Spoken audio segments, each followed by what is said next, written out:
करंजा अनारसी, शंकर पाळ्या लाडू करंजा अनारसी, शंकर पाळ्या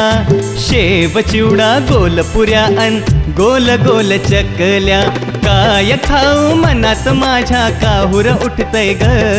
अग काय काय खाऊ मनात माझ्या काहुर उठतय ग, अन दिवाळीचं फराळ रोज रोज खाऊशी वाटतय ग, हे दिवाळीचं फराळ रोज रोज खाऊशी वाटतय ग, दिवाळीचं फराळ रोज रोज खाऊशी वाटतंय ग, दिवाळीचं फराळ रोज रोज खाऊशी वाटतंय ग.